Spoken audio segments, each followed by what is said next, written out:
Halo sahabatku. Selamat datang kembali di channel Cerita Momo. Apa kabar kalian hari ini? Semoga selalu sehat dan dijauhkan dari orang-orang yang bermuka dua ya. Hari ini, Momo punya satu kisah yang bakal bikin emosi kalian campur aduk. Judulnya, Pengabdian yang Sia-sia. Bayangkan, selama 4 tahun mengabdi sepenuh hati merawat mertua, mengira suami sedang berjuang di luar negeri ternyata sebuah amplop kecil dari pedagang pasar membongkar rahasia busuk yang tersimpan rapi. Siapkan hati kalian, karena endingnya bakal bikin kalian gregetan dan puas banget. Tapi sebelum kita mulai ke ceritanya, yuk absen dulu. Jangan lupa tekan tombol like dan subscribe-nya sekarang juga biar kalian gak ketinggalan cerita seru lainnya. Terus, ramaikan kolom komentar di bawah ya. Tulis nama panggilan kalian, asal kota, dan ketik kata, hadir. Momo pengen sapa-sapa kalian semua yang setia nonton di sini. Sudah siap? Tarik napas panjang, mari kita masuk ke bab pertama. Suara ayam berkokok belum terdengar nyaring, tapi Ratna sudah terjaga. Matanya terasa berat, sisa kelelahan kemarin belum sepenuhnya hilang. Namun, kewajiban sebagai seorang istri dan menantu yang berbakti memaksanya untuk bangkit dari kasur tipis di lantai kamarnya. Ratna melirik jam dinding usang, pukul 4 pagi. Rutinitas tanpa akhir ini kembali dimulai. Di dapur yang sempit, Ratna mulai merebus air. Ia tahu betul, Ibu Sumi, mertuanya, tidak suka mandi dengan air dingin, apalagi di pagi buta begini. Ratna, airnya sudah matang belum? Ibu mau buang air. Teriakan melengking dari kamar sebelah membuat Ratna tersentak. Buru-buru ia mematikan kompor dan bergegas menuju kamar Ibu Sumi. Iya, Bu, ini Ratna datang, sahut Ratna lembut sambil membuka pintu kamar. Terlihat Ibu Sumi sedang duduk bersandar di kepala ranjang dengan wajah masam. Kakinya yang diselimuti kain batik tampak kaku. Sudah 4 tahun Ibu Sumi divonis lumpuh karena gejala stroke ringan. Sejak saat itu, segala aktivitasnya bergantung penuh pada Ratna. Kamu itu lelet sekali jadi orang. Ibu sudah menahan pipis dari tadi. Kalau Ibu ngompol di kasur, kamu juga kan yang repot harus nyuci? Omel Ibu Sumi tanpa sedikit pun rasa kasihan melihat wajah menantunya yang masih bengkak bangun tidur. Ratna hanya menunduk, menelan rasa perih di hatinya. Maaf, Bu.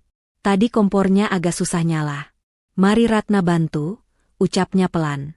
Dengan sekuat tenaga, tubuh kecil Ratna memapah tubuh Ibu Sumi yang cukup berisi. Berat, sungguh berat. Punggung Ratna seringkali terasa nyeri luar biasa setiap malam, tapi ia tak pernah mengeluh. Pesan suaminya, Galih, selalu terngiang di telinganya. Jagain ibu ya, Dek. Mas kerja jauh di Kalimantan buat masa depan kita. Kamu harus jadi menantu yang baik. Kalimat itu yang menjadi mantra penguat Ratna. Galih, suaminya, pamit bekerja di proyek pertambangan di pedalaman Kalimantan sejak 4 tahun lalu. Katanya, di sana sinyal susah dan medannya berat. Tapi gajinya besar. Demi impian memiliki rumah sendiri dan membiayai pengobatan ibu, Ratna rela ditinggal. Selesai mengurus Ibu Sumi, mulai dari memandikan, memakaikan baju, hingga menyuapi sarapan bubur, Ratna baru bisa mengurus pekerjaan rumah lainnya. Ia menyeret keranjang cucian yang menggunung ke sumur belakang. Keringat mulai bercucuran membasahi daster lusuhnya. Mbak Ratna, rajin amat pagi-pagi sudah nyuci, sapa Bu Tejo, tetangga sebelah yang sedang menyapu halaman. Pagar pembatas mereka yang hanya terbuat dari bambu, membuat percakapan terdengar jelas. Ratna tersenyum tipis sambil memeras baju. Iya nih, Bu Tejo. Cucian ibu banyak yang kena ompol semalam, harus segera dicuci biar nggak bau.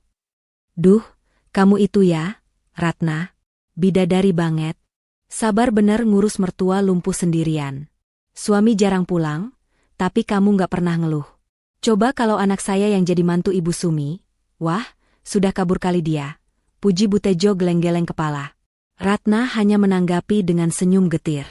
Pujian orang lain tidak bisa menambal rasa sepi di hatinya. 4 tahun Galih pergi, dia baru pulang 3 kali. Itu pun hanya sebentar. Paling lama 2 hari, lalu buru-buru pergi lagi dengan alasan dipanggil bos proyek. Siang harinya, setelah Ibu Sumi tidur siang, Ratna duduk di pojokan dapur sambil memegang ponsel lamanya. Layarnya sudah retak di ujung, tapi masih bisa dipakai. Dengan jari gemetar rindu, ia mencoba menghubungi nomor Galih. Tut, tut, tut. Panggilan tidak terjawab. Ratna mencoba lagi. Kali ini panggilannya ditolak. Tak lama, sebuah pesan singkat masuk. Mas lagi di Site, Dek. Berisik mesin. Jangan telepon dulu, nanti dimarahin mandor. Sinyal juga putus-putus. Jaga ibu baik-baik. Uang bulanan nanti mas titip transfer kalau sudah turun ke kota. Ratna menghela napas panjang. Selalu begitu alasannya. Padahal Ratna hanya ingin mendengar suara suaminya. Sekadar bertanya kabar atau bercerita lelahnya hari ini. Tapi Galih seolah membangun tembok tinggi yang tak bisa ditembus. Anehnya, Ratna sering mendengar Ibu Sumi tertawa-tawa sendiri di kamarnya saat Ratna sedang mencuci piring. Pernah sekali Ratna bertanya, Ibu Sumi bilang sedang mendengarkan sandiwara radio. Tapi apakah sandiwara radio selucu itu? Sore harinya, Ratna kembali sibuk memijat kaki Ibu Sumi. Mertuanya itu mengeluh kakinya kram. Yang bener pijitnya. Jangan lembek begitu, nggak kerasa. Sentak Ibu Sumi, menendang pelan bahu Ratna dengan kaki, lumpuhnya. Ratna tersentak kaget. Tendangan itu terasa cukup bertenaga untuk ukuran orang yang lumpuh. Namun, pikiran buruk itu segera ia tepis. Mungkin itu hanya gerak refleks otot, pikirnya. Ia kembali menekan jemarinya ke betis Ibu Sumi dengan lebih kuat. Bu, bulan ini beras sudah mau habis. Token listrik juga sudah bunyi. Mas Galih belum kirim uang. Apa ibu ada simpanan sedikit buat talangan dulu? Tanya Ratna hati-hati. Ia tahu ini topik sensitif. Wajah Ibu Sumi langsung berubah garang. Kamu ini ya? Suami kerja keras banting tulang di hutan, kamu di sini cuma bisa minta duit. Harusnya kamu yang pinter atur uang. Masa itu dikurangin? Jangan boros. Ibu nggak punya uang. Uang ibu ya sudah habis buat beli obat. Ratna terdiam, lagi-lagi menelan ludah pahit. Padahal ia makan hanya dengan nasi sisa dan garam, sementara lauk ikan dan ayam selalu ia berikan untuk Ibu Sumi. Kemana lagi ia harus berhemat? Ratna akhirnya memutuskan, besok ia harus mengambil tawaran buruh cuci gosok di rumah Bu Lurah. Ia butuh uang tambahan tanpa harus mengemis pada Galih yang seolah tak peduli. Malam itu, Ratna tidur meringkuk kedinginan tanpa selimut tebal. Di benaknya, wajah Galih menari-nari. Ia rindu, tapi rindu itu perlahan mulai bercampur dengan rasa lelah yang amat sangat. Tanpa ia sadari, roda nasib sedang berputar, bersiap membuka tabir yang selama ini tertutup rapat di rumah kontrakan sempit itu. Ratna memejamkan mata, berdoa agar suaminya selalu sehat, tanpa tahu bahwa doa tulusnya itu ditujukan pada orang yang salah. Matahari sudah sepenggalah naik ketika Ratna baru saja menyelesaikan tumpukan cucian terakhir di rumah Bu Lurah. Punggungnya terasa kaku, dan jari-jarinya keriput memutih karena terlalu lama terendam air sabun. Namun, rasa lelah itu sedikit terobati ketika Bu Lurah menyodorkan 2 lembar uang pecahan Rp50.000. Bagi orang lain, uang segitu mungkin hanya cukup untuk sekali makan di kafe. Tapi bagi Ratna, ini adalah penyambung napas untuk 3 hari ke depan. Setidaknya, ia bisa membelikan lauk yang sedikit lebih layak untuk Ibu Sumi, mertuanya yang selalu menuntut pelayanan prima meski keadaan ekonomi mereka sedang morat-marit. Ratna, ini tambahan sedikit buat beli sabun cuci muka kamu, biar segeran dikit. Kamu itu masih muda, tapi mukanya kusut banget kayak baju belum disetrika. Gurau Bu Lurah sambil menyelipkan uang tambahan 20.000. Ratna tersenyum malu, menerima rezeki itu dengan tangan gemetar penuh syukur. Terima kasih banyak, Bu Lurah. Ini sudah lebih dari cukup. Doakan ya Bu, semoga Mas Galih segera dapat bonus biar Ratna nggak perlu merepotkan Bu Lurah terus. Bu Lurah menatap Ratna dengan pandangan iba yang sulit diartikan. Ia menghela napas pelan sebelum berbisik, seolah takut didengar angin. Ratna, sebenarnya saya agak heran. Suamimu itu kerja di tambang, kan? Setahu saya, gaji orang tambang itu besar. Loh, ponakan saya yang cuma jadi sopir di sana saja bisa kirim 5 juta per bulan ke istrinya. Masa Galih yang katanya mandor, kirim uang ke kamu seret banget? Pertanyaan itu seperti jarum halus yang menusuk ulu hati Ratna. Ia sendiri sering bertanya-tanya dalam diam, namun selalu ditepisnya dengan alasan-alasan positif. Mungkin pengeluaran Mas Galih di sana besar, Bu. Katanya biaya hidup di pedalaman mahal sekali. Belum lagi dia bilang sedang nabung buat beli tanah. Bu Lurah hanya mengangguk pelan, meski matanya menyiratkan ketidakpercayaan. Ya sudah, didoakan saja yang terbaik. Hati-hati di jalannya. Sepanjang perjalanan pulang, pikiran Ratna berkecamuk. Ucapan Bu Lurah terus terngiang. Benar juga, sudah 4 tahun Gali bekerja, tapi tabungan mereka masih nol. Bahkan untuk makan sehari-hari saja Ratna harus memeras keringat menjadi buruh cuci. Kemana perginya uang hasil kerja keras suaminya itu? Namun, lagi-lagi Ratna berusaha membunuh keraguan itu. Ia tidak boleh suuzon pada suami sendiri. Pamali, kata orang tua dulu. Sesampainya di rumah kontrakan, suasana sunyi menyambutnya. Pintu depan tidak terkunci. Ratna melangkah masuk dan mendapati Ibu Sumi sedang duduk di kursi roda bututnya di ruang tengah, menatap televisi yang menampilkan acara gosip selebriti. Begitu melihat Ratna masuk, wajah Ibu Sumi yang tadinya datar langsung berubah menjadi keruh. Dari mana saja kamu, Ratna? Jam segini baru pulang. Ibu sudah lapar. Tega benar kamu membiarkan mertua yang lumpuh ini kelaparan sendirian, semprot Ibu Sumi. Suaranya melengking, kontras sekali dengan tubuhnya yang katanya lemah tak berdaya. Ratna buru-buru meletakkan bungkusan plastik berisi sayur lodeh dan ikan asin yang dibelinya di warung tadi. Maaf, Bu. Cucian di tempat Bu Lurah banyak sekali hari ini. Ini Ratna bawakan sayur lodeh kesukaan Ibu.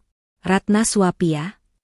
Belum sempat Ibu Sumi menjawab, ponsel tua Ratna yang diletakkan di atas meja bergetar hebat. Nama, Mas Galih, terpampang di layar. Jantung Ratna berdegup kencang. Rasa rindu membuncah seketika. Dengan tangan yang masih sedikit basah, ia menyambar ponsel itu dan menekan tombol hijau. Halo, Mas Galih? Assalamualaikum, sapa Ratna dengan suara bergetar menahan haru. Namun, jawaban di seberang sana terdengar dingin dan terburu-buru. Waalaikumsalam. Ratna, mana Ibu? Mas mau ngomong sama Ibu. Penting. Kasihkan HP-nya sekarang. Senyum Ratna memudar perlahan. Tidak ada pertanyaan, apa kabar? Tidak ada kata rindu. Hanya perintah. Dengan hati mencelos, Ratna mendekatkan ponsel itu ke telinga Ibu Sumi. Bu, Mas Galih mau bicara. Wajah Ibu Sumi yang tadi cemberut, seketika berubah cerah bagaikan langit setelah badai. Ia menyambar ponsel itu dengan gerakan tangan yang gesit, sangat gesit untuk ukuran orang yang sering mengeluh tangannya kaku karena asam urat. Halo, Gali anakku sayang. Duh, Gusti, Ibu kangen sekali sama kamu, Le. Suara Ibu Sumi berubah menjadi manja dan penuh energi. Ratna mundur beberapa langkah, duduk di tikar pandan sambil memperhatikan interaksi itu. Ada pemandangan ganjil yang membuat nalurinya terusik. Ibu Sumi tertawa lepas, terbahak-bahak mendengar cerita Galih di telepon. Tubuhnya berguncang karena tawa, kakinya yang katanya lumpuh terlihat bergerak-gerak mengikuti irama tawanya yang renyah. Wajahnya merah merona, segar bugar. Di mana perginya wanita tua yang tadi merintih kelaparan dan kesakitan? Oh ya? Wah, enak sekali itu. Hahaha, iya, iya. Nanti Ibu bilang ke Ratna. Tenang saja, di sini aman kok. Kamu jaga kesehatannya di sana, jangan telat makan, ucap Ibu Sumi dengan nada yang sangat riang. Percakapan itu berlangsung lama. 5 menit, 10 menit, hingga hampir 20 menit. Ratna hanya bisa menatap nanar. Ia istri Galih, tapi ia bahkan tidak diberi kesempatan bicara lebih dari 10 detik. Rasa cemburu menyelinap, bukan cemburu asmara, tapi cemburu pada perhatian yang begitu timpang. Setelah puas tertawa-tawa, Ibu Sumi akhirnya menjauhkan ponsel itu sedikit dari telinganya. Wajahnya kembali dipasang mode serius. Nih, istrimu mau ngomong. Katanya pulsanya mau habis, ujar Ibu Sumi ketus sambil menyodorkan ponsel itu kembali ke Ratna. Ratna menerima ponsel itu dengan harapan yang tersisa. Halo, Mas? Dek. Suara Galih terdengar datar, seolah energinya sudah habis tersedot saat bicara dengan ibunya tadi. Mas barusan kirim uang 500.000. Kamu irit-irit ya? Di sini lagi sepi proyek, jadi bonus belum turun. 500.000, Mas? Ratna tercekat. Tapi, Bu butuh obat nyeri sendi yang harganya 200.000. Beras habis, kontrakan nunggak seminggu. Mas, apa nggak ada lebih? Ratna capek mas kalau harus nyuci terus. Suara Ratna mulai serak, menahan tangis yang mendesak keluar. Hening sejenak di seberang sana, lalu terdengar helaan napas kasar. Kamu itu jangan nuntut terus kenapa sih? Mas di sini kerja banting tulang, taruhan nyawa, kamu di rumah cuma leha-leha jaga ibu aja banyak ngeluh. Bersyukur dikit.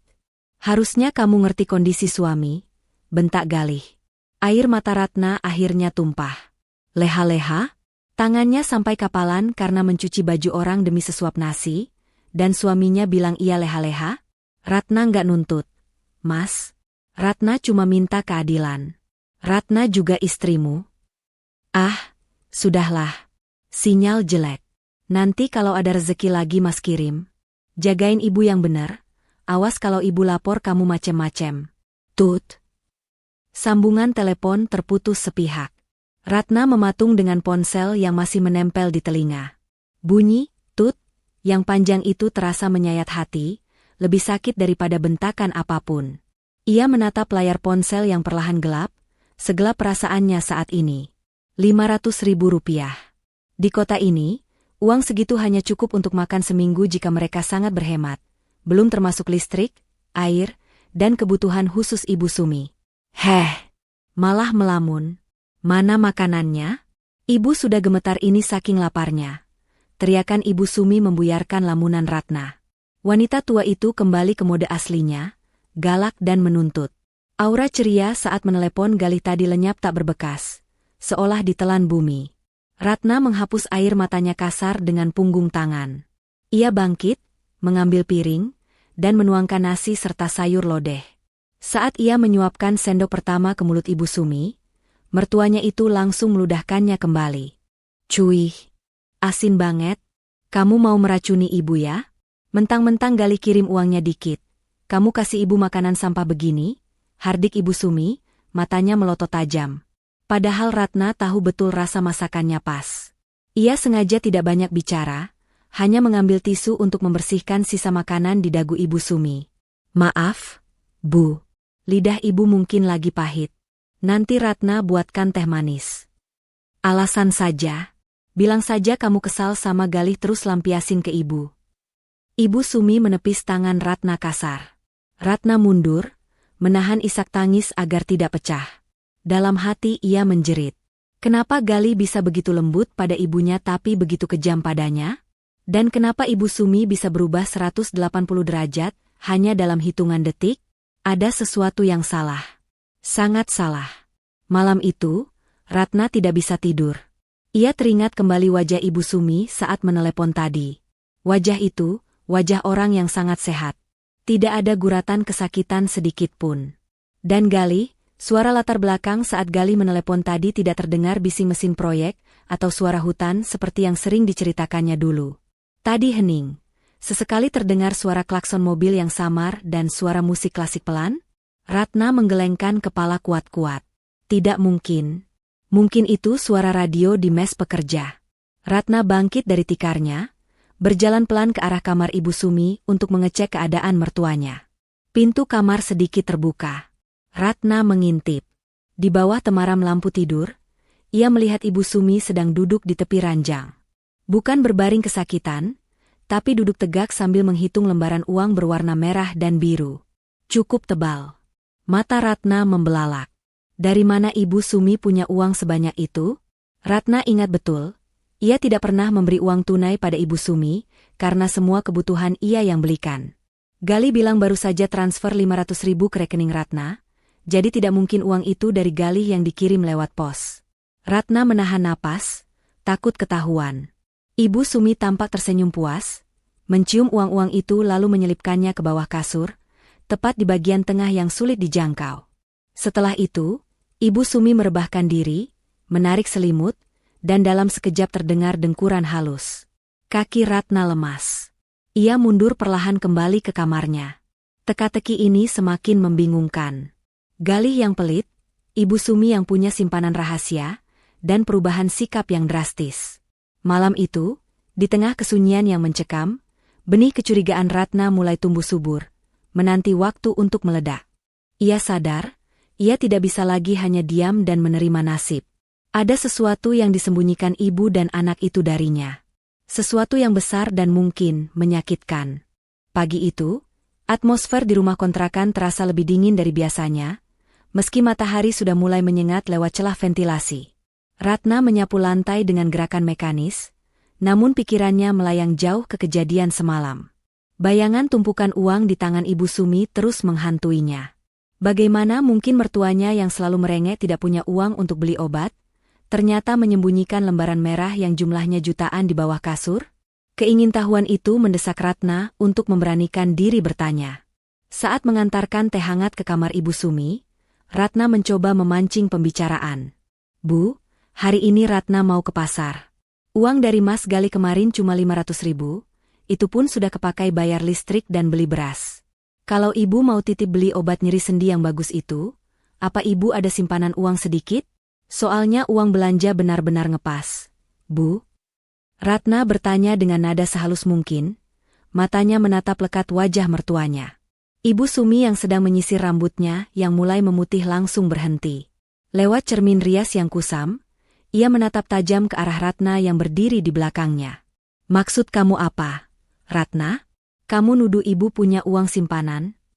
Suara Ibu Sumi meninggi, nada tersinggung yang dibuat-buat begitu kental terdengar. "Kamu pikir orang lumpuh kayak Ibu bisa cari uang dari mana? Ngepet? Atau nuyul? Uang Ibu ya cuma dari belas kasihan kamu dan Galih. Kalau Galih kirimnya sedikit, ya itu nasib kita. Jangan malah nodong orang tua yang sakit-sakitan." Ratna menelan ludah. "Bukan begitu, Bu. Semalam Ratna sempat bangun mau ke kamar mandi, terus lihat pintu kamar Ibu kebuka dikit. Kayaknya Ratna lihat Ibu lagi pegang uang. Prang! Gelas teh di meja samping ranjang tersenggol tangan Ibu Sumi hingga jatuh dan pecah berantakan. Cairan teh panas menggenangi lantai. Ibu Sumi berteriak histeris, wajahnya memerah padam, namun sorot matanya menyeratkan kepanikan yang coba ditutupi dengan amarah.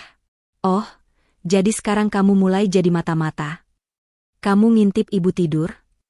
Lancang sekali kamu, Ratna. Itu bukan uang.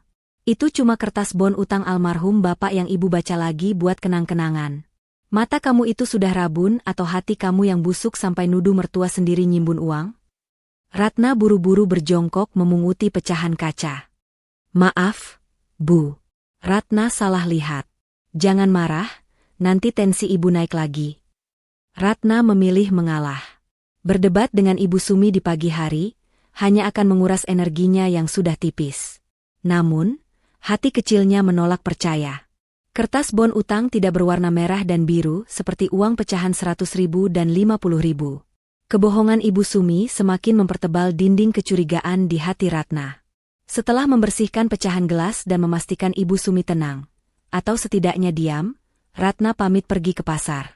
Ia berjalan kaki menyusuri gang sempit keluar dari komplek kontrakan kumuh itu. Jarak ke pasar tradisional sekitar 2 kilometer. Dulu, ia sering naik ojek. Tapi demi menghemat uang 5.000 rupiah, kini ia rela berjalan kaki di bawah terik matahari pagi yang mulai gatal di kulit. Pasar pagi itu sangat ramai. Bau amis ikan, aroma rempah, dan keringat manusia bercampur menjadi satu. Ratna melangkah hati-hati di antara beceknya jalanan pasar, menghindari genangan air keruh sisa cucian ayam potong. Ia harus pintar-pintar menawar. Harga cabai sedang naik, bawang merah juga mahal. Dengan uang 500.000 di dompet, ia harus bisa bertahan hidup sebulan. Itu artinya, menu hari ini dan seterusnya hanyalah tahu, tempe, dan kangkung. Daging ayam adalah kemewahan yang entah kapan bisa terbeli lagi. Setelah membeli bumbu dapur seperlunya, Ratna melangkah menuju lapak sayuran langganannya di sudut pasar. Lapak itu milik Pak Darman, seorang pria paruh baya yang baik hati. Biasanya, Pak Darman selalu menyapa Ratna dengan suara lantang dan candaan khas orang pasar. Neng Ratna, istri solehah datang. Mau borong apa hari ini? Kangkungnya masih seger kayak Neng Ratna loh." Begitulah biasanya sambutan Pak Darman. Tapi hari ini berbeda. Saat Ratna mendekat, Pak Darman sedang melayani pembeli ibu-ibu yang rewel menawar harga sawi. Namun, begitu mata Pak Darman menangkap sosok Ratna, senyum di wajahnya lenyap seketika. Wajahnya berubah tegang. Ia buru-buru melayani ibu-ibu tadi dengan cepat, seolah ingin segera menyingkirkan orang lain dari lapaknya. Pak Darman, bayamnya 2 ikat ya. Sama labu siam 1, ucap Ratna sambil memilih sayuran. Ia merasakan perubahan sikap Pak Darman. Pria itu tampak gelisah. Matanya bergerak liar ke kanan dan kiri, seolah memastikan tidak ada orang yang menguping pembicaraan mereka. Pak Darman tidak menjawab dengan candaan. Ia membungkus bayam dan labu siam itu dengan gerakan cepat. Tangannya sedikit gemetar. Ratna mengernyitkan dahi. Pak Darman sakit? Kok pucat? Tanya Ratna khawatir. Pak Darman menggeleng cepat. Ia mencondongkan tubuhnya melewati tumpukan wortel dan kol, mendekatkan wajahnya ke arah Ratna. Suaranya berubah menjadi bisikan parau yang sangat pelan.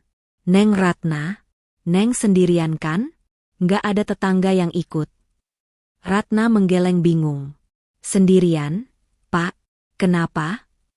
Pak Darman menghela napas panjang, tampak bergulat dengan batinnya sendiri. Ia merogoh saku celemek kumalnya, lalu mengeluarkan sebuah amplop coklat kecil yang agak lecek. Dengan gerakan cepat seperti pencopet yang sedang bertransaksi, ia menyelipkan amplop itu ke dasar keranjang belanja Ratna, lalu menimbunnya dengan ikatan bayam dan labu siam. Ratna terkejut. Pak, ini apa? SSTD. Pak Darman meletakkan telunjuk di bibirnya, matanya melotot memperingatkan. Jangan dibuka di sini, Neng. Bahaya. Banyak mata-mata. Neng Ratna orang baik, saya nggak tega lihat Neng dibodohi terus. Jantung Ratna berdegup kencang, seakan mau lompat dari rongga dadanya. Dibodohi? Maksud Bapak apa? Ini soal siapa? Pak Darman kembali menengok ke kanan dan kiri. Suasana pasar yang bising seolah meredam percakapan rahasia mereka. Ini soal suamimu, Galih, dan mertuamu. Nama Galih disebut. Lutut Ratna terasa lemas seketika. Firasat buruk yang menghantuinya sejak kemarin seolah mendapat validasi. Pak Darman tahu sesuatu tentang Mas Galih? Dia kecelakaan di Kalimantan? Atau dia sakit? Ratna memberondong pertanyaan dengan suara bergetar. Pak Darman menatap Ratna dengan sorot mata iba yang begitu dalam, tatapan kasihan yang membuat harga diri Ratna serasa tercabik. Lebih parah dari sakit, Neng. Jauh lebih parah. Saya sering lihat sudahlah. Neng buka saja amplop itu nanti di rumah. Tapi ingat pesan saya, Neng. Pak Darman mencengkeram lengan Ratna pelan namun tegas. Buka saat Neng sendirian. Jangan sampai Ibu Sumi tahu Neng pegang amplop ini. Kalau dia tahu, bisa runyam urusannya. Dia itu ular berkepala 2, Neng. Ratna ternganga. Pak Darman yang selama ini ia kenal sopan, berani menyebut Ibu Sumi, ular. Seberapa besar rahasia yang disimpan pria tua ini? Sudah, sana pulang. Jangan kelihatan bingung. Biasa saja, perintah Pak Darman sambil melepaskan cengkeramannya saat melihat pembeli lain mendekat. Ia kembali berteriak, meski terdengar dipaksakan. Totalnya 10.000 saja, Neng. Murah meriah. Ratna menyerahkan uang selembar 10 ribuan dengan tangan yang dingin dan berkeringat. Ia menerima kembalian ucapan terima kasih Pak Darman dengan anggukan kaku. Pikirannya kosong, namun dadanya sesak.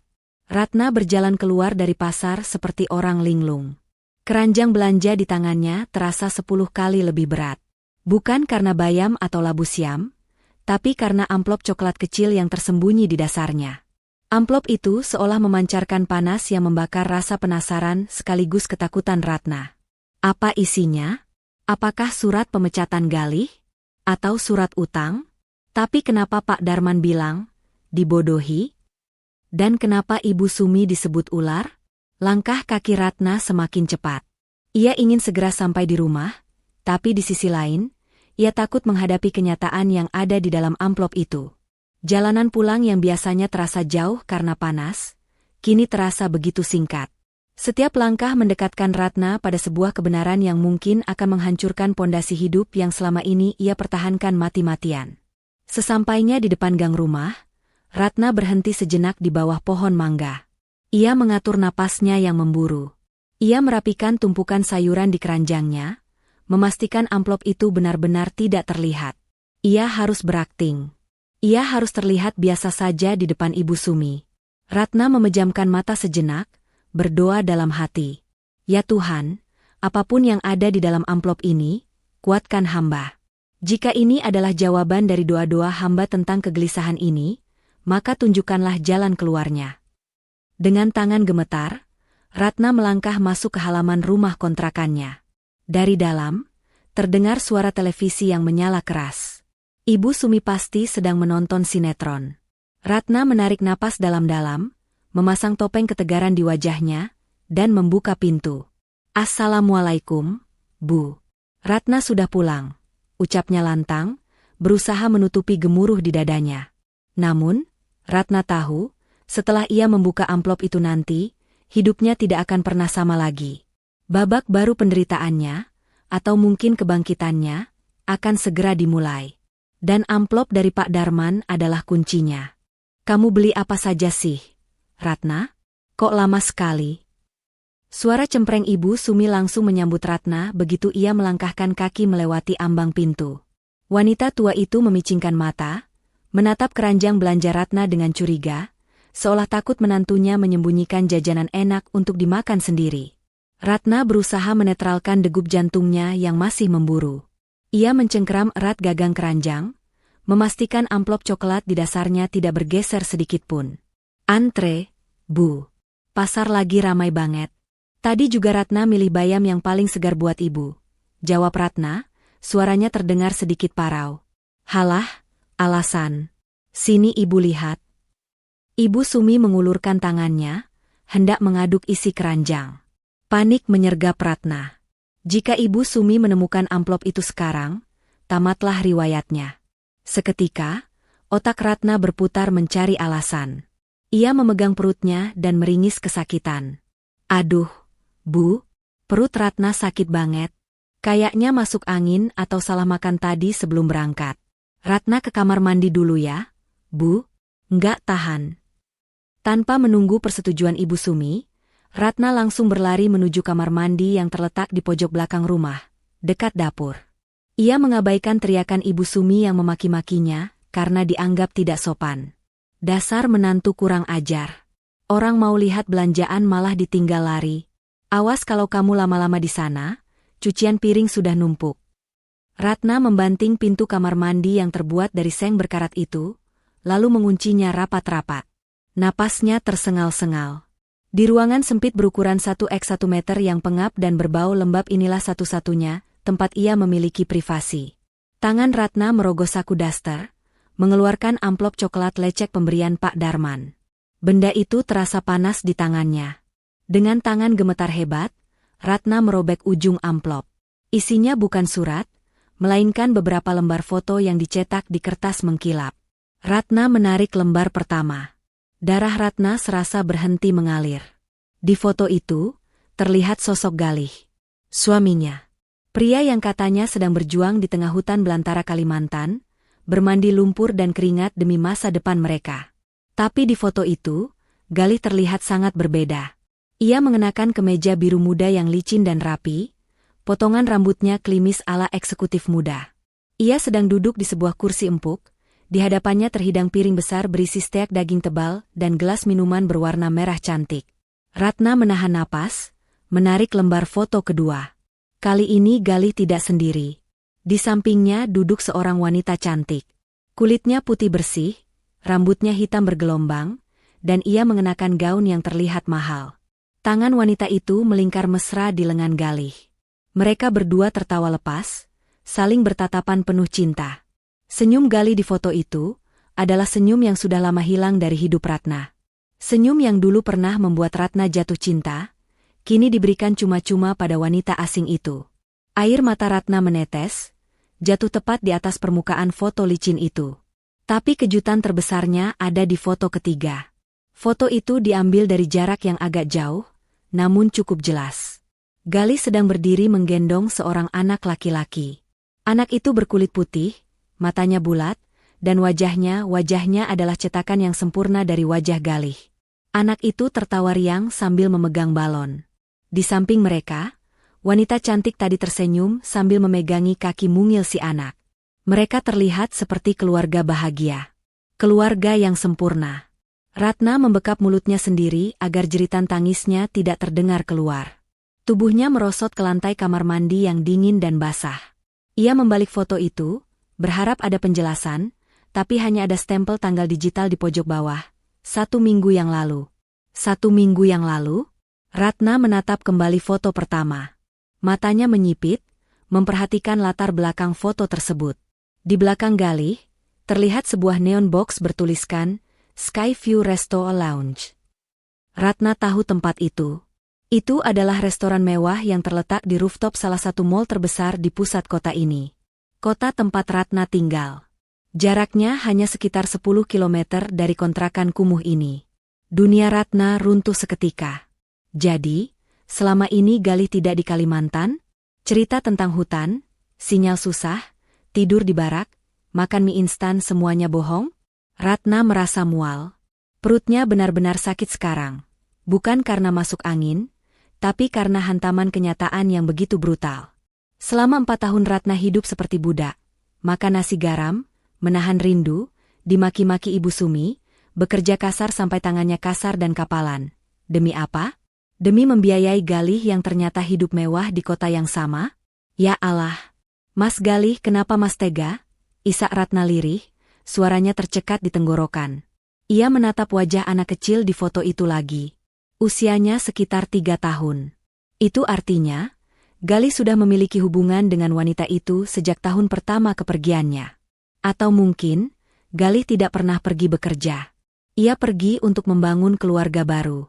Tiba-tiba, potongan-potongan teka-teki itu mulai menyatu di kepala Ratna.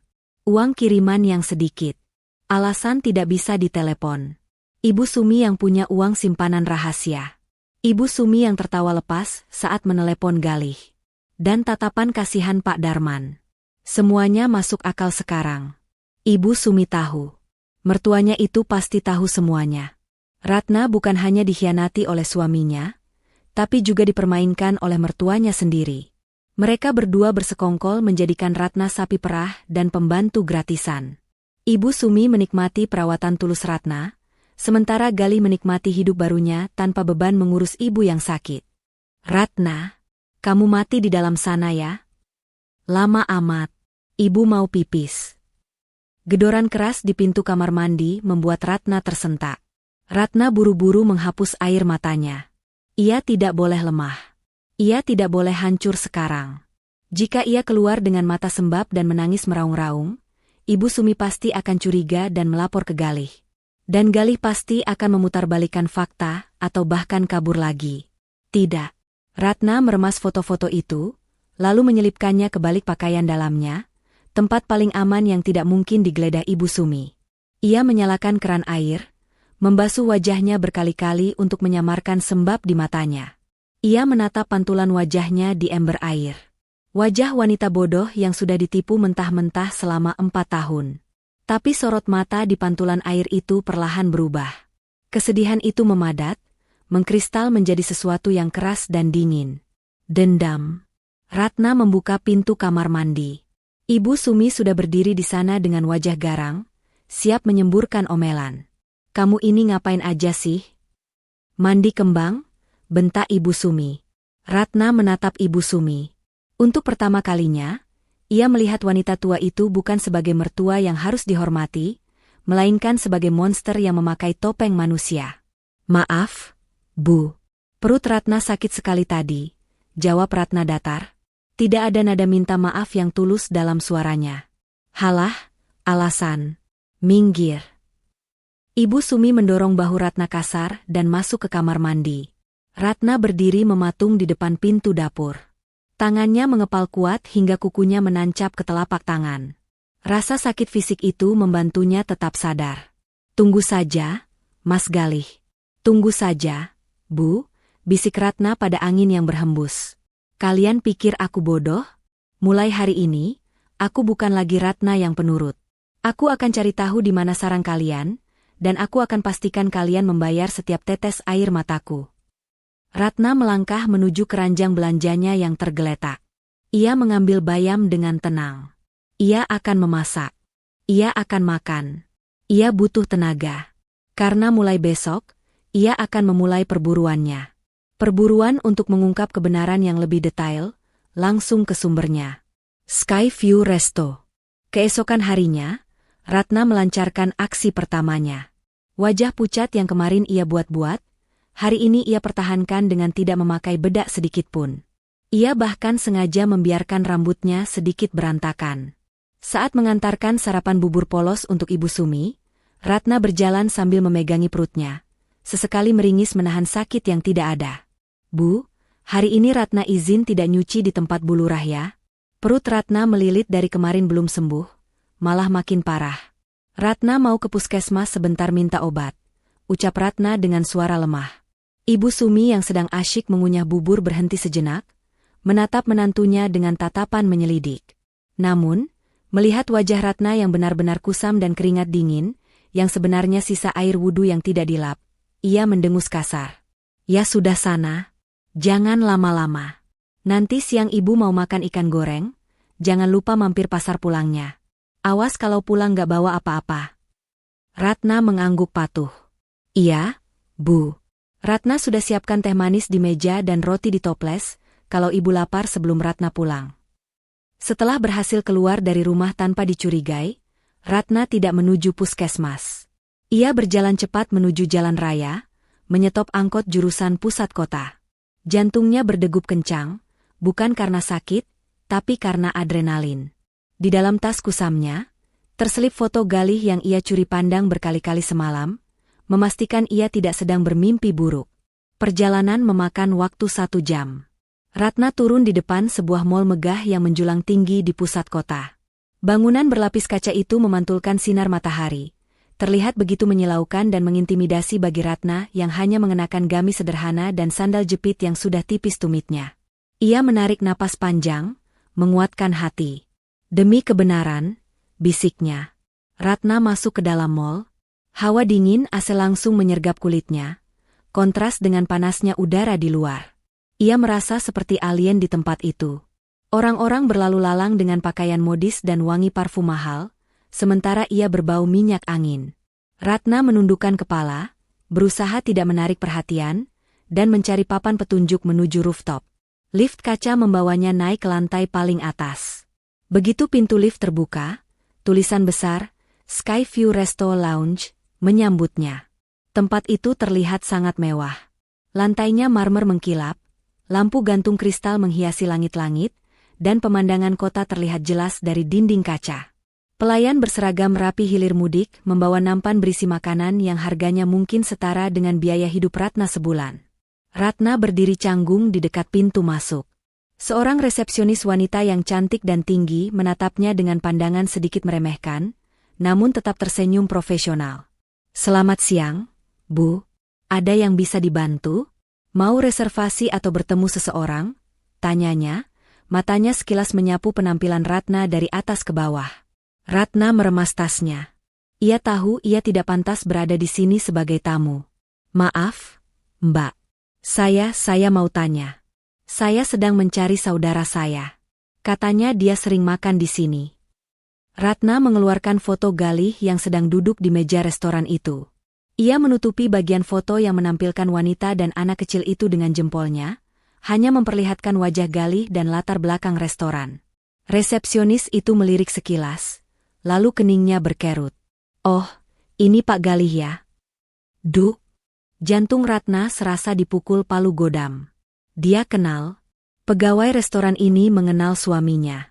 Berarti benar, Galih adalah pelanggan tetap.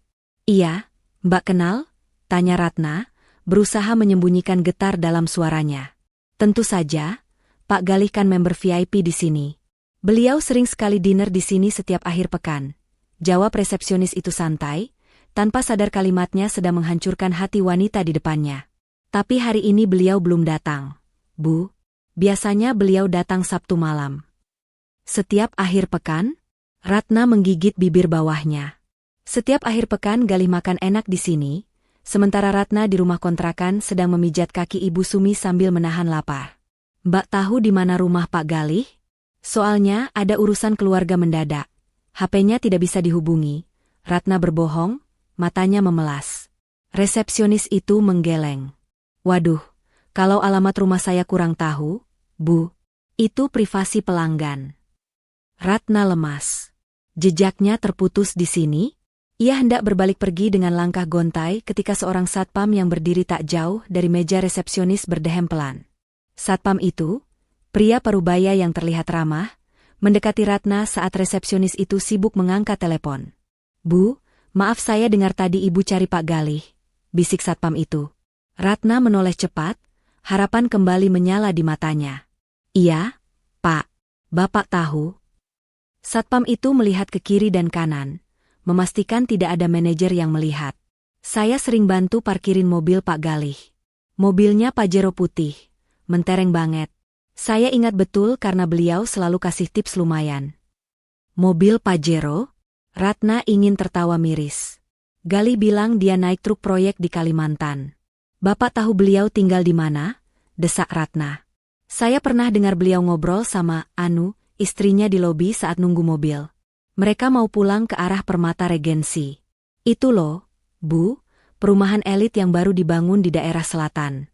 Katanya beliau ambil unit yang paling besar di sana, jelas Pak Satpam polos. Ia mengira wanita di foto itu, Clara, adalah satu-satunya istri Galih. Istrinya cantik ya, Pak? Tanya Ratna lirih, memastikan. Wah, cantik banget, Bu. Seperti artis. Anaknya juga lucu. Jawab Pak Satpam semangat. Dunia Ratna gelap sejenak. Konfirmasi itu datang bertubi-tubi tanpa ampun. Jadi wanita itu dianggap istri sah di mata orang-orang sini. Dan Ratna? Ratna hanyalah hantu masa lalu yang dilupakan. Terima kasih, Pak. Terima kasih banyak, ucap Ratna buru-buru. Ia tidak sanggup mendengar lebih banyak lagi pujian tentang keluarga bahagia, suaminya. Ratna bergegas keluar dari restoran itu, menekan tombol lift dengan kasar. Air mata yang ia tahan sejak tadi akhirnya merebak di sudut mata, tapi ia segera menghapusnya. Tidak, jangan menangis sekarang. Permata Regensi. Nama itu terpatri di otaknya. Kompleks perumahan elit itu hanya berjarak sekitar 10 km dari kontrakannya. Sangat dekat, namun bagaikan bumi dan langit. Keluar dari mall, Ratna tidak langsung pulang. Ia duduk di halte bus, menatap kosong ke jalanan yang padat. Fakta demi fakta sudah terkumpul. Galih tidak di Kalimantan. Galih kaya raya. Galih punya mobil mewah. Galih punya istri baru yang cantik. Dan mereka tinggal di Permata Regensi. Ratna meraba dadanya yang sesak. Rasa sakit ini bukan lagi sedih, tapi marah. Marah yang membakar hangus sisa-sisa cintanya. Kamu bohong, Mas. Kamu bilang kita susah bareng, senang bareng. Tapi ternyata kamu senang sendirian, dan membiarkan aku susah sendirian ngurus ibumu. Seketika, bayangan Ibu Sumi melintas.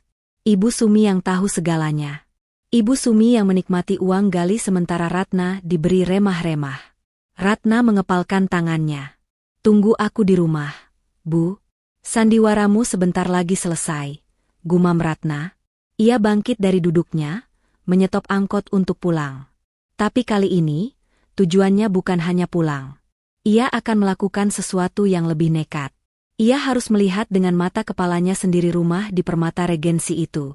Tapi sebelum itu, ia harus menghadapi Ibu Sumi lagi, memainkan peran sebagai menantu bodoh sedikit lebih lama lagi, sembari menyusun rencana untuk membongkar kebusukan mereka tepat di depan hidung mereka.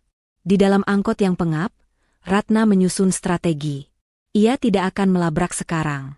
Itu terlalu mudah bagi mereka. Ia ingin bukti yang lebih kuat. Ia ingin melihat mereka bersama. Dan ia ingin menghancurkan mereka di saat mereka merasa paling aman. Ratna menatap jalanan dengan tatapan dingin, tatapan seorang wanita yang hatinya telah dimatikan oleh pengkhianatan. Matahari sore menyisakan guratan jingga di langit ketika Ratna tiba kembali di kontrakan. Di tangannya, ia menjinjing kantong plastik berisi ikan kembung segar, pesanan khusus Ibu Sumi. Sepanjang perjalanan pulang dari pusat kota, Ratna telah menyusun skenario di kepalanya. Ia harus bermain cantik. Jika ia meledak sekarang, Ia hanya akan menjadi menantu durhaka yang diusir tanpa membawa apa-apa. Sementara Gali dan Ibu Sumi tetap hidup tenang di atas penderitaannya. "Assalamualaikum," ucap Ratna saat membuka pintu. "Waalaikumsalam. Lama amat sih. Kamu itu ke pasar apa bikin pasar? Ibu sudah kelaparan dari tadi. Obat juga telat minumnya." Sambutan ketus Ibu Sumi langsung terdengar dari arah kamar. Ratna menarik napas panjang, memasang senyum tipis yang terasa kaku di wajahnya. Ia melangkah masuk ke kamar Ibu Sumi. Mertuanya itu sedang berbaring miring sambil memijit-mijit keningnya, berakting seolah pusing 7 keliling akibat kelaparan. "Maaf ya, Bu. Tadi angkotnya ngetem lama banget. Ini Ratna bawakan ikan kembung yang besar-besar. Ratna goreng kering pakai sambal terasi kesukaan ibu ya," ujar Ratna dengan nada lembut yang dibuat-buat. Mata Ibu Sumi langsung berbinar mendengar menu makan malamnya, meski ia berusaha tetap terlihat kesal. "Ya sudah, cepetan. Jangan gosong masaknya. Awas kalau asin lagi kayak kemarin." Ratna beranjak ke dapur. Sambil membersihkan ikan, pikirannya melayang pada sosok wanita cantik di foto itu. Clara. Nama yang disebut Pak Satpam tadi. Ratna membayangkan bagaimana Clara dilayani Mbak Ratu di restoran mewah, sementara dirinya di sini berbau amis darah ikan demi melayani ibu dari suami yang mengkhianatinya. Pisau di tangan Ratna mengiris perut ikan dengan gerakan yang sedikit lebih kasar dari biasanya.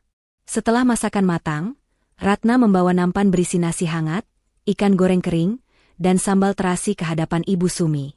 Aroma sedap langsung memenuhi kamar pengap itu. Ibu Sumi yang tadinya lemas mendadak bertenaga, langsung duduk tegak tanpa bantuan. "Nah, ini baru makanan," gumam Ibu Sumi sambil menyuap nasi dengan lahap. Ia makan begitu cepat, seolah takut ada yang merebut jatahnya. Ratna duduk bersimpu di lantai, memijat kaki Ibu Sumi yang katanya mati rasa itu.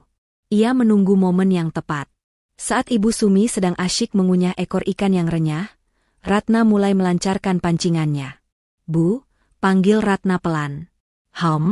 Apa lagi? Minta duit lagi?" sahut Ibu Sumi tanpa menoleh, mulutnya penuh makanan. "Bukan, Bu. Tadi di angkot Ratna dengar ibu-ibu gosip.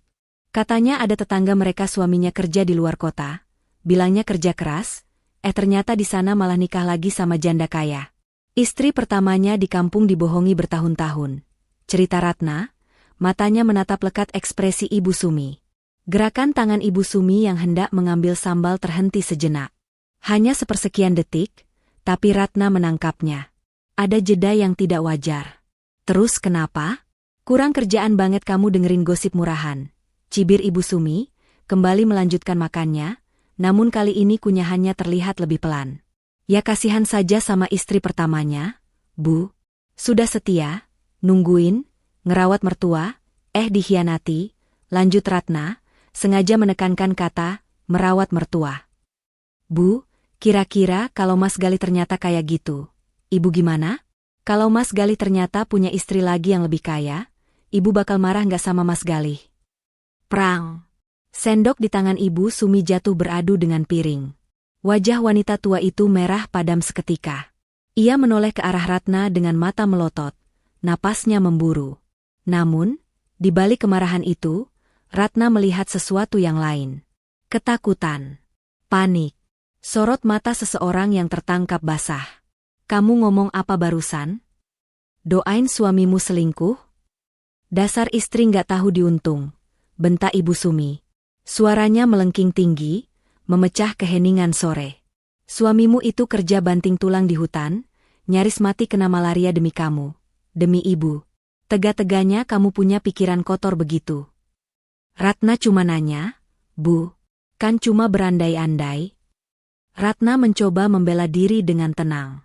"Nggak ada andai-andai. Ucapan itu doa.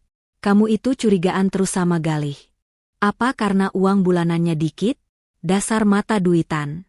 Harusnya kamu bersyukur masih punya suami yang tanggung jawab. Lihat diri kamu, Ratna. Kamu itu cuma lulusan SMA. Muka pas-pasan, nggak punya apa-apa. Kalau bukan Galih yang mungut kamu jadi istri, siapa yang mau?" Kata-kata Ibu Sumi meluncur deras bagai peluru, tajam dan menyakitkan. Ia menyerang fisik dan harga diri Ratna, untuk menutupi kepanikannya. Taktik manipulasi klasik. Ratna hanya diam, menunduk. Bukan karena takut, tapi menyembunyikan senyum sinis yang mulai terukir di bibirnya. Reaksi Ibu Sumi terlalu berlebihan untuk sebuah pertanyaan pengandaian. Jika Ibu Sumi tidak tahu apa-apa, harusnya ia akan membela anaknya dengan kalimat wajar seperti, "Ah, nggak mungkin Gali begitu." Tapi Ibu Sumi malah marah besar dan menyerang balik Ratna secara personal. Itu adalah respon pertahanan diri. "Maaf, Bu. Ratna nggak bermaksud begitu," ucap Ratna pelan, berpura-pura takut. Ibu Sumi mendengus kasar, nafasnya masih naik turun. "Sudah. Hilang selera makan Ibu. Beresin ini semua. Dan ingat, jangan pernah kamu ngomong sembarangan lagi soal Gali nikah lagi atau apalah. Kalau sampai Gali tahu kamu nuduh dia macam-macam, Ibu nggak akan belain kamu kalau dia mau cerai." Ancaman itu terdengar menggelikan di telinga Ratna sekarang. Cerai? Justru itu yang Ratna harapkan, tapi tidak sebelum ia menghancurkan mereka.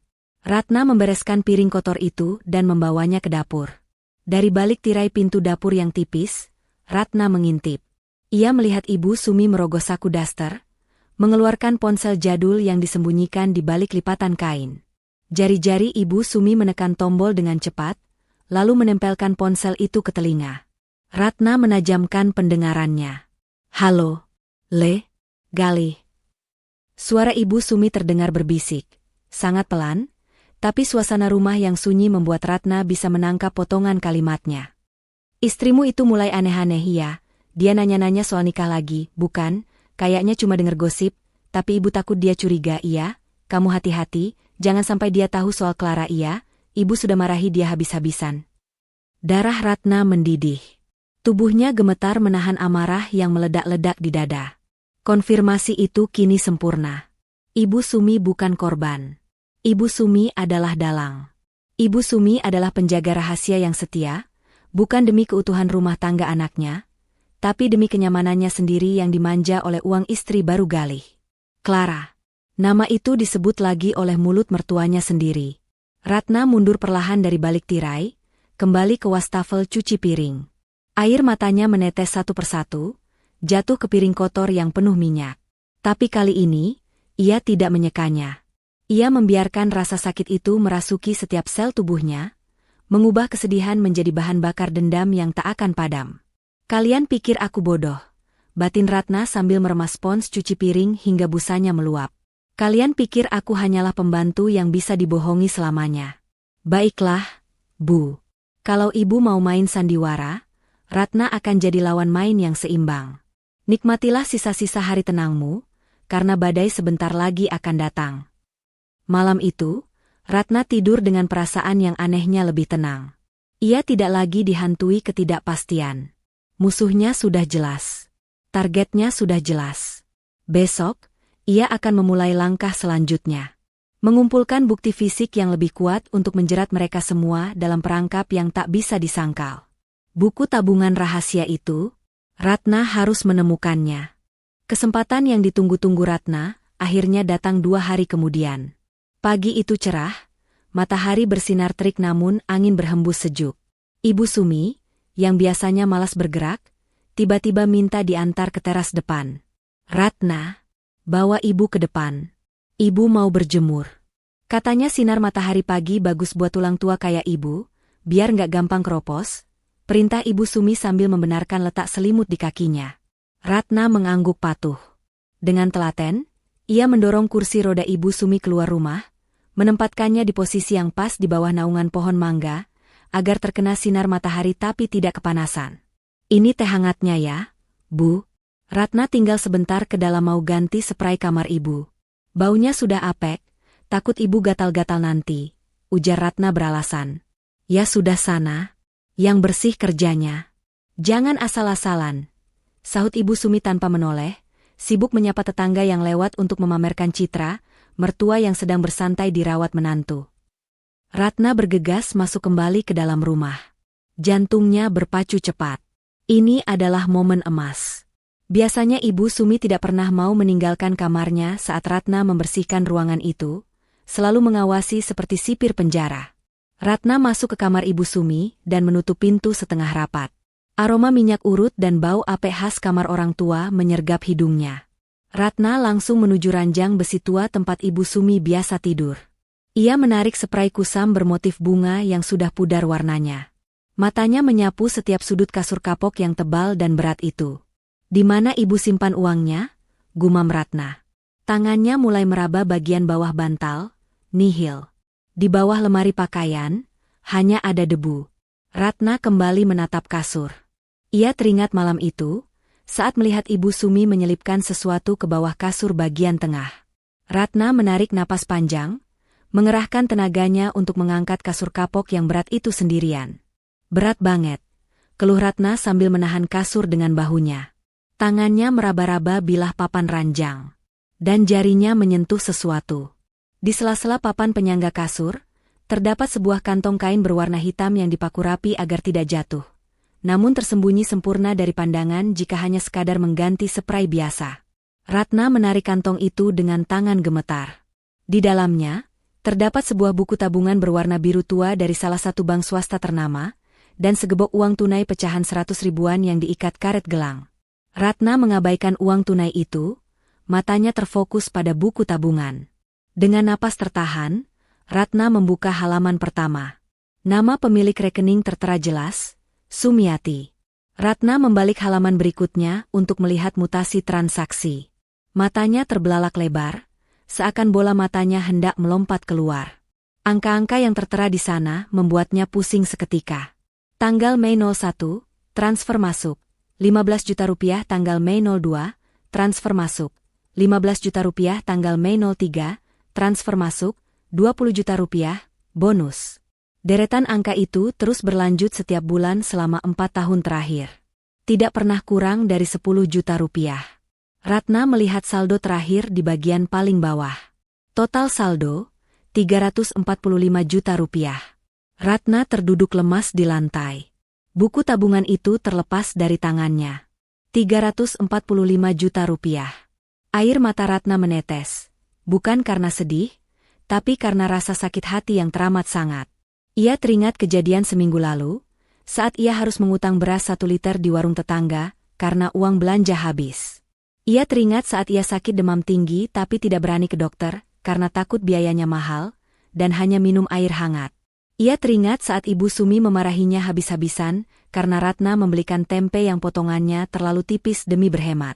"Ya Allah, jahat sekali kalian," desis Ratna, suaranya bergetar hebat penuh amarah.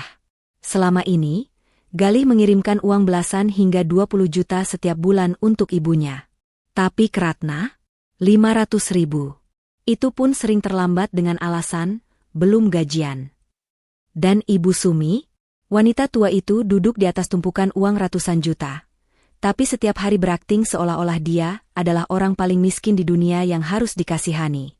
Setiap suapan nasi garam yang Ratna makan, setiap tetes keringat Ratna menjadi buruh cuci, ternyata hanyalah hiburan bagi Ibu Sumi. Mertuanya itu sengaja membiarkan Ratna menderita. Mungkin dalam hati Ibu Sumi tertawa melihat menantunya bekerja seperti kuda, sementara dia menimbun kekayaan anak laki-lakinya. Uang ini harusnya hak istri juga, batin Ratna perih. Setidaknya untuk makan yang layak. Tapi ibu ambil semuanya. Semuanya. Ratna mengambil ponsel bututnya dari saku daster. Dengan tangan yang masih gemetar menahan emosi, ia memotret setiap halaman buku tabungan itu. Ia memotret saldo terakhirnya dengan jelas. Ia juga memotret tumpukan uang tunai di dalam kantong hitam itu. Ini bukti. Bukti keserakahan yang tak terbantahkan. Suara batuk Ibu Sumi terdengar dari arah teras, diikuti teriakan memanggil nama Ratna. "Ratna, kok lama banget sih? Ibu haus lagi nih." Ratna tersentak.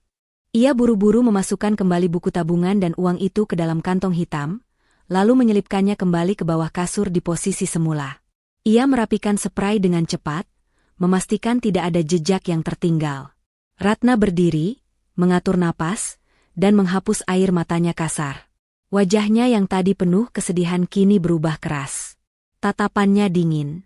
Rasa hormat dan kasih sayang yang dulu ia miliki untuk mertuanya telah hangus terbakar, berganti menjadi kebencian yang murni. Ratna keluar dari kamar membawa spray kotor. Saat melewati Ibu Sumi di teras, Ratna tersenyum. Senyum yang sangat manis. Namun mata Ratna tidak tersenyum sama sekali. Sudah selesai, Bu. Kasurnya sudah rapi. Maksud Ratna. Bantalnya sudah Ratna tepuk-tepuk biar empuk. Ujar Ratna, sengaja memplesetkan lidah. Ibu Sumi menoleh cepat, curiga. Kamu ngomong apa tadi? Uang? Ratna menggeleng polos. Bukan, Bu. Maksud Ratna, tulang. Tulang ibu kan sakit. Jadi kasurnya Ratna empukin biar tulangnya enak. Lidah Ratna keseleo, Bu. Ibu Sumi mendengus, kembali memalingkan wajahnya. Dasar ceroboh. Bicara saja nggak becus. Ratna berjalan menuju sumur belakang. Dalam hati ia tertawa miris. Silakan maki aku sepuasmu sekarang, Bu. Nikmati tumpukan uangmu itu selagi bisa. Karena sebentar lagi, Ratna pastikan ibu tidak akan bisa menikmati 1 rupiah pun darinya. Fakta menjijikan ini membuat tekad Ratna semakin bulat. Ia tidak akan pergi dengan tangan kosong. Ia akan mengambil apa yang menjadi haknya, dan menghancurkan kebahagiaan palsu yang dibangun di atas penderitaannya. Target selanjutnya, melihat langsung kehidupan mewah Galih dan keluarga barunya. Ratna harus melihat betapa bahagianya mereka, agar dendamnya semakin sempurna. Hari Jumat menjadi hari yang mendebarkan bagi Ratna. Pagi-pagi sekali, Ibu Sumi sudah berdandan rapi. Ia mengenakan kebaya encim terbaiknya yang selama ini tersimpan di lemari, lengkap dengan selendang sutra. Baunya wangi semerbak, bukan bau minyak angin seperti biasanya, melainkan parfum bunga melati yang menyengat. Ratna, panggilkan taksi online sekarang. Ibu mau kontrol ke dokter spesialis di kota sebelah. Katanya ada terapi baru yang bagus. Perintah Ibu Sumi sambil mematut diri di cermin. Wajahnya dipoles bedak tebal, menutupi keriput-keriput kebohongannya. Ratna menatap mertuanya dengan tatapan datar. Perlu Ratna antar, Bu? Nanti ibu susah jalannya kalau sendirian. Tawar Ratna, sekadar memancing reaksi. Nggak usah, tolak Ibu Sumi cepat, nadanya panik. Mobilnya penuh nanti. Ibu pergi sama Bu Tejoko, janjian di depan gang. Kamu di rumah saja, bersihkan gudang belakang. Sudah banyak tikus. Ratna mengangguk patuh. Baik, Bu, hati-hati. Begitu taksi yang menjemput Ibu Sumi menghilang di tikungan gang, Ratna tidak menuju gudang. Ia berlari ke kamar, menyambar tas kusamnya, dan memakai jaket lusuh untuk menutupi wajahnya. Ia harus tahu kemana sebenarnya Ibu Sumi pergi.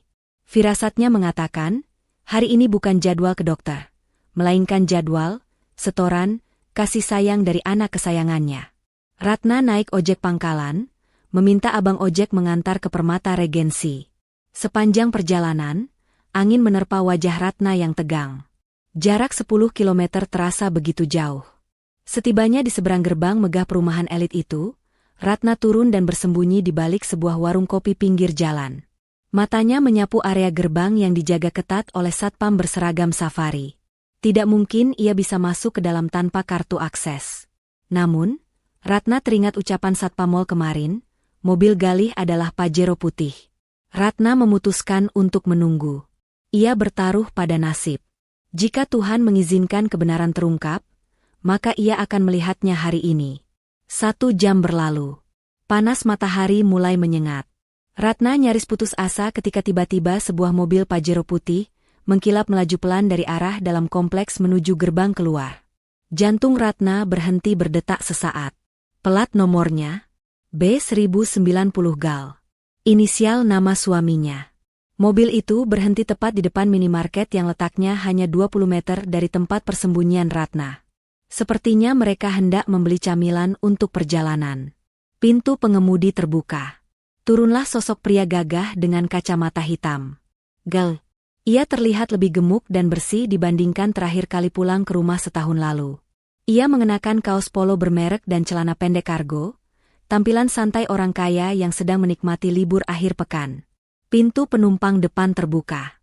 Seorang wanita cantik dengan rambut diblow sempurna turun. Itu pasti Clara. Ia menggandeng seorang anak laki-laki lucu yang memegang mainan robot. Mereka tertawa, terlihat begitu harmonis. Namun, pemandangan yang membuat darah Ratna mendidih hingga ke ubun-ubun terjadi beberapa detik kemudian. Pintu penumpang belakang terbuka. Ratna menahan napas, matanya tak berkedip. Keluarlah Ibu Sumi. Tapi, tidak ada kursi roda yang diturunkan. Tidak ada tongkat penyangga.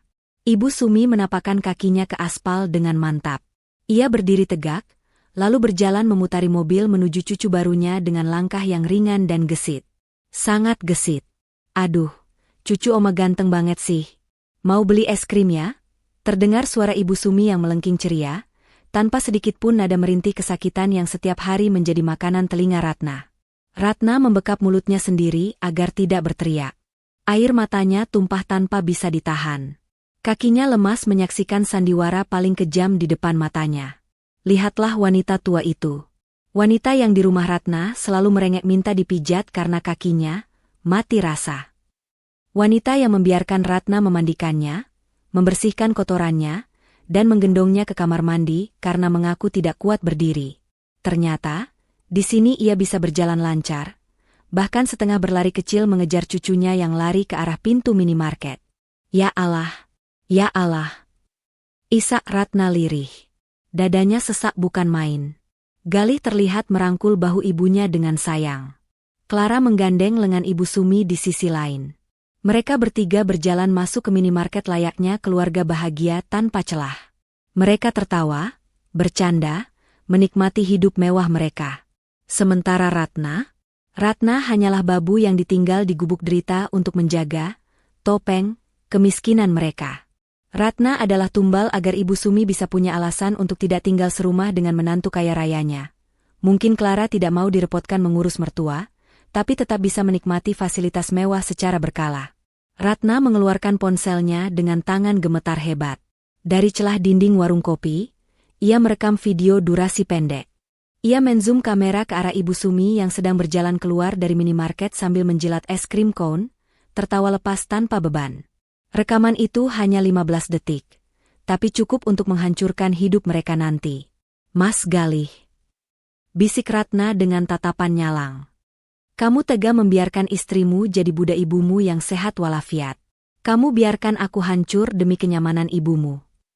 Mobil Pajero itu pun melaju pergi meninggalkan area minimarket.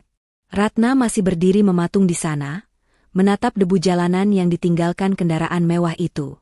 Rasa sakit di hatinya perlahan memadat, membeku menjadi sebuah tekad yang dingin dan tajam. Tidak ada lagi air mata. Tidak ada lagi rasa kasihan. Ratna menghapus sisa air mata di pipinya dengan kasar. Ia menatap video di ponselnya sekali lagi. Bukti sudah lengkap.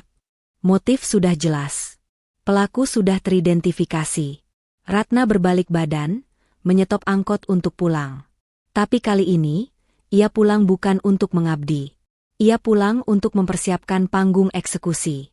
Ibu Sumi akan pulang nanti sore dengan cerita bohong tentang dokter dan obat pahit. Dan Ratna akan menyambutnya dengan hidangan, penutup yang tak akan pernah dilupakan mertuanya itu seumur hidup. Selamat bersenang-senang hari ini, Bu. Tertawalah sepuasnya, gumam Ratna dingin di dalam angkot yang bising. Karena besok, Ibu tidak akan bisa tertawa lagi. Ratna meremas tasnya. Rencana di kepalanya sudah tersusun rapi. Ia akan memasak makanan kesukaan Ibu Sumi malam ini. Ia akan menjadi menantu yang sangat manis. Sebelum ia melepaskan bom waktu yang akan meluluhlantakkan sandiwara mereka hingga ke akar-akarnya. Perjalanan pulang terasa sangat singkat, seiring dengan dendam yang memacu adrenalin di darah Ratna. Babak akhir permainan ini sudah dimulai. Ratna tiba di rumah kontrakan dengan langkah ringan yang mengerikan. Wajahnya tenang, terlalu tenang untuk seseorang yang baru saja menyaksikan pengkhianatan terbesar dalam hidupnya. Di dalam rumah yang sunyi, Ratna memulai persiapan terakhirnya. Ia tidak langsung mengemas barang-barangnya. Itu terlalu mencolok. Ia punya rencana yang lebih rapi. Pertama, Ratna masuk ke kamar Ibu Sumi. Ia kembali mengangkat kasur kapok yang berat itu. Kali ini, ia tidak hanya mengintip. Dengan gerakan cepat, ia mengambil kantong hitam berisi uang tunai dan buku tabungan itu. Ratna memindahkan isinya ke dalam tas pribadinya yang sudah ia siapkan di balik lemari bajunya sendiri. Sebagai gantinya, ia memasukkan tumpukan kertas koran bekas yang dipotong seukuran uang ke dalam kantong hitam itu, lalu mengikatnya kembali dan meletakkannya di posisi semula di bawah kasur. Biarlah Ibu Sumi nanti merasakan syok terapi saat mengecek harta karunnya. Setelah itu, Ratna mulai mengemasi pakaiannya. Ia tidak membawa semuanya, hanya yang penting-penting saja. Beberapa setel baju ganti, ijazah, surat nikah, dan perhiasan emas peninggalan almarhumah ibunya yang untungnya tidak pernah ia jual meski hidup susah. Semua ia masukkan ke dalam koper tua yang ia sembunyikan di kolong tempat tidur kamarnya. Selesai urusan barang, Ratna pergi ke dapur. Ia mulai memasak. Aroma bumbu gulai yang pekat segera memenuhi ruangan. Ratna memasak gulai kambing, makanan favorit Ibu Sumi yang penuh kolesterol dan lemak jahat. Ia memasaknya dengan penuh cinta, memastikan rasanya sangat lezat. Makanlah yang banyak nanti, Bu. Anggap saja ini perjamuan terakhir, gumam Ratna sambil mengaduk santan kental yang mendidih. Menjelang maghrib, Ratna sudah mandi dan berpakaian rapi. Ia mengenakan daster terbaiknya yang bersih dan wangi. Rumah sudah disapu bersih. Meja makan sudah ditata rapi dengan piring-piring dan gelas berisi es jeruk segar. Semuanya tampak sempurna, seperti menyambut tamu agung. Pukul 7 malam, suara taksi berhenti di depan rumah. Ratna mengintip dari jendela. Pintu taksi terbuka, dan Ibu Sumi turun. Tapi lihatlah, wanita tua itu kembali melakukan transformasi ajaibnya. Sebelum masuk halaman, ia berhenti sejenak, membungkukkan badan, memasang wajah menderita, dan mulai menyeret kakinya seolah-olah berat sekali untuk melangkah. Akting kelas Oscar dimulai lagi. Ratna membuka pintu dengan senyum lebar. Assalamualaikum, Bu. Sudah pulang? Wah, Ratna khawatir sekali lo nungguin Ibu dari tadi.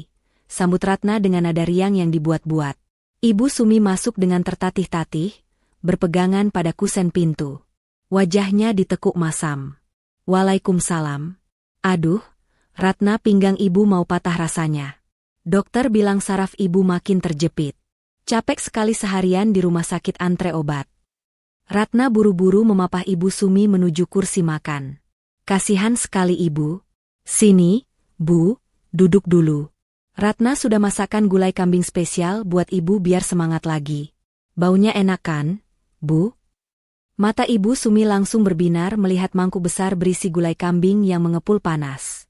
Lupa sudah dia pada akting sakit pinggangnya. Ia duduk dengan antusias. Wah, tumben kamu masak enak. Dapat uang dari mana? Tanyanya curiga, tapi tangannya sudah menyambar sendok. Tadi Ratna bongkar celengan ayam Ratna, Bu. Sekali-kali nyenengin Ibu, kan Ibu habis sakit. Jawab Ratna manis. Ibu Sumi mendengus, tapi senyum rakus mulai tersungging di bibirnya. Ya sudah, ambilkan nasi yang banyak. Ibu lapar banget, obatnya bikin perut perih. Padahal Ratna tahu, perut itu perih karena kekenyangan makan enak seharian bersama Galih dan Clara. Ratna menyendokkan nasi segunung dan menyiramnya dengan kuah gulai serta potongan daging yang besar-besar. Ibu Sumi makan dengan lahap, bunyi kecapan mulutnya memenuhi ruangan. Ratna duduk di hadapannya, hanya menatap mertuanya makan tanpa menyentuh makanannya sendiri. Ibu makannya pelan-pelan, nanti tersedak, ujar Ratna lembut. Enak. Tumben masakanmu pas bumbunya. Puji Ibu Sumi dengan mulut penuh. Ratna tersenyum. Iya dong, Bu. Kan Ratna masak pakai hati. Oh ya, Bu. Tadi Pak RT mampir ke sini. Ibu Sumi berhenti mengunyah sejenak. Pak RT? Ngapain? Nagih iuran sampah? Bukan, Bu. Pak RT cuma mastiin data warga. Terus Ratna bilang, kalau mulai besok Ratna mungkin gak tinggal di sini lagi. Ucap Ratna santai. Ibu Sumi tersedak. Ia terbatuk-batuk keras, wajahnya memerah. Ratna dengan sigap menyodorkan segelas air, tapi tidak menepuk punggungnya. Ia hanya melihat. Uhuk. Maksud kamu apa, Ratna? Kamu mau minggat? Mau jadi istri durhaka ninggalin mertua sakit sendirian? Bentak Ibu Sumi setelah batuknya reda, matanya melotot marah. Ratna masih tersenyum, tapi kali ini senyumnya berubah dingin. Bukan minggat, Bu. Tapi pindah. Kontrakan ini kan habis besok. Dan Ratna nggak punya uang buat bayar perpanjangan. Mas Galih kan belum kirim uang. Apa? Kontrakan habis? Ibu Sumi panik. Ia lupa soal tanggal jatuh tempo kontrakan karena terlalu asyik menikmati hidup mewah. Terus kita mau tinggal di mana? Di kolong jembatan? Kamu telepon Galih sekarang. Minta dia transfer. Ratna menggeleng pelan. Nggak usah repot-repot telepon Mas Galih. Bu, Ratna sudah punya rencana lain. Lagian, ibu kan punya tabungan. Masa ibu lupa? Wajah Ibu Sumi memucat seketika. Tabungan apa? Kamu jangan ngaco ya. Ratna bangkit dari kursinya. Ia berjalan perlahan mengelilingi meja makan, berhenti tepat di belakang kursi Ibu Sumi. Ia membungkuk, membisikkan sesuatu tepat di telinga mertuanya. Tabungan di bawah kasur, Bu. Yang isinya ratusan juta itu. Yang dari Mas Galih. Tubuh Ibu Sumi menegang kaku seperti patung. Sendok di tangannya jatuh berdenting ke lantai. Rahasianya terbongkar. Jantungnya berdegup kencang, keringat dingin mulai bercucuran di pelipisnya. Kak, kamu tahu dari mana? Suara Ibu Sumi bergetar hebat, tak lagi galak. Ratna menegakkan tubuhnya, berjalan kembali ke hadapan Ibu Sumi. Wajahnya kini tanpa ekspresi, sorot matanya tajam menusuk. Ratna tahu semuanya, Bu. Semuanya. Soal uang itu. Soal Mas Galih yang gak pernah ke Kalimantan. Soal Clara. Soal cucu ibu. Dan soal ibu yang bisa jalan lancar kayak atlet lari. Ibu Sumi ternganga. Mulutnya terbuka tapi tidak ada suara yang keluar. Ia seperti melihat hantu di siang bolong. Jadi, Bu, lanjut Ratna dengan nada final. Malam ini, nikmati gulai kambingnya sampai habis. Karena besok pagi, saat matahari terbit, Ratna akan pergi dari sini. Ratna sudah kemasi barang-barang Ratna. Ibu silakan atur sendiri hidup ibu selanjutnya. Mungkin ibu bisa lari pagi ke rumah Mas Galih di Permata Regensi? Kan ibu kuat. Suasana ruang makan itu mendadak hening mencekam. Hanya suara detak jam dinding yang terdengar, menghitung mundur waktu kehancuran bagi Ibu Sumi. Ratna tidak memberi kesempatan Ibu Sumi untuk membela diri. Ia berbalik dan masuk ke kamarnya, mengunci pintu rapat-rapat. Meninggalkan Ibu Sumi yang gemetar ketakutan di meja makan, sendirian dengan dosa-dosanya yang kini telanjang di depan mata.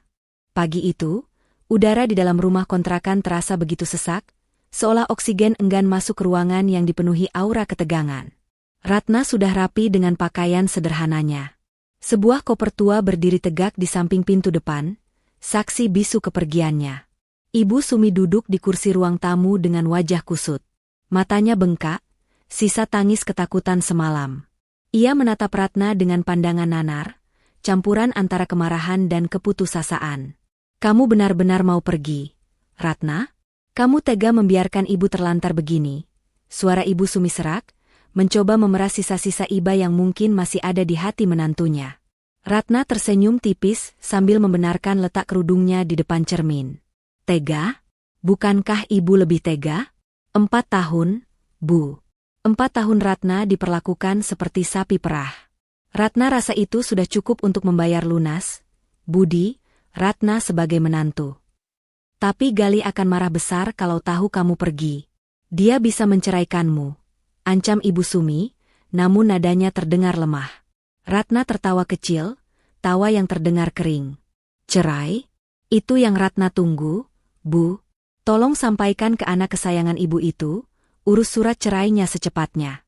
Kalau dia tidak mau urus, biar Ratna yang gugat dengan bukti perselingkuhan dan penelantaran.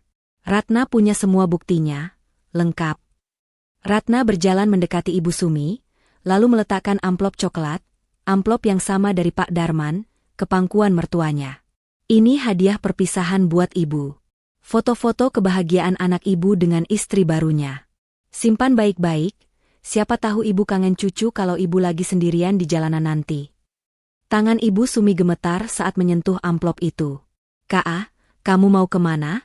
Kontrakan ini habis hari ini. Ibu mau tinggal di mana? Itu bukan urusan Ratna lagi, jawab Ratna dingin. Oh ya, satu lagi. Ibu pasti penasaran kan dengan tabungan ibu di bawah kasur? Mata Ibu Sumi membelalak. Ia baru ingat harta karunnya. Ratna sudah mengambil isinya semalam. Bisik Ratna, membuat wajah Ibu Sumi pucat pasi seputih kertas. 345 juta rupiah. Anggap saja itu gaji rapel Ratna selama 48 bulan menjadi perawat, pembantu, dan tukang masak ibu. Kalau dibagi, gaji Ratna sebulan sekitar 7 juta. Murah kan untuk layanan 24 jam?